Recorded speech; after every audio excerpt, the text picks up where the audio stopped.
আনফালে বহিৰাজ্যত সন্ধানহীন হৈছে অসমৰ এজন যুৱক সন্ধানহীন ৰহাৰ বৰুৱাখাটাৰ ৰোহিত দাস নামৰ এজন যুৱক যোৱা 3 বছৰ ধৰি বেংগালুৰুৰ এটা ব্যক্তিগত কোম্পানীত কৰ্মৰত আছিল মে মাহৰ 24 তাৰিখে ঘৰলৈ বুলি ওলাই আহিছিল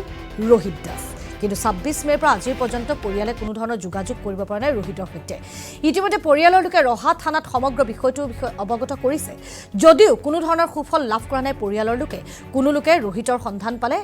এটা বিশেষ ফোন নাম্বাৰ তেওঁলোকে প্ৰেৰণ কৰিছে 7896709056 পুনৰবাৰ জনাইছো 7896709056 এই নম্বৰত যোগাযোগ কৰিবলৈ আহ্বান জনাইছে আমি ৰোহিতৰ এখন স্থিৰ চিত্ৰ দেখুৱাইছো ঘৰৰ একমাত্ৰ উপাৰ্জনকাৰী তথা ঘৰৰ লৰাটোৰ কোনো সন্ধান নোপোৱা হোৱাত এতিয়া কান্দোলত ভাগি পৰিছে পৰিয়ালৰ লোক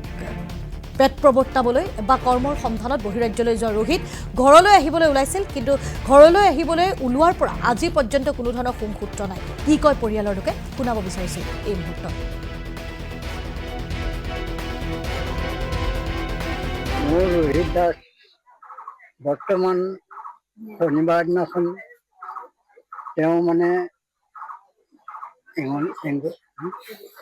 24 তাৰিখে কিন্তু ৰুমৰ পৰা ওলাই সেই জেগাটো বেংগলোৰ ষ্টেচনৰ পৰা 11টা বাজিলৈকে পোৱা গৈছিলে দিনৰ তাৰ পাছত ক'লে যে চাজাপাত কিনিব যাওঁ চাজাপাত কিনিব যাওঁতে মানুহটো 11টা বাজিবা গা পৰি গ'ল আজিলৈকে একো সংসত্ৰ পোৱা নাই তাকে অনুৰোধ কৰি অকণমান যদি পাৰে আমাক সহায় সাৰথি কৰিব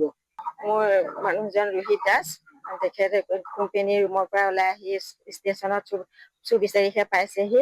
আৰু তেখেত 26 তাৰিখে ডেট আছিল অহা ডেট তাৰ পৰা 26 তাৰিখৰ 11টা বজালৈকে পাইছিলো ফোন তাৰ পৰা আকৌ যোগাযোগ নাই একো আজিলৈকে 3 তাৰিখ হ'ল আজিলৈকে একো যোগাযোগ পোৱা নাই বেংগলোৰ কিমান বছৰ হ'ল বেংগলোৰ থকা 3 বছৰ হ'ল মে 24 তাৰিখে তেওঁ ৰুমৰ পৰা ওলাই আহিছিল ঘৰলৈ বুলি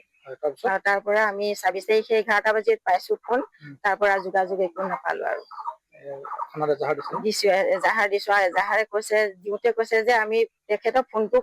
যদি অন হৈ থাকে তেতিয়াহ'লে আমালৈ ফোন কৰিব যদি আমাৰ যদি অনে হৈ থাকে আমি আপোনালোকে কিয় ফোন কৰিব লাগে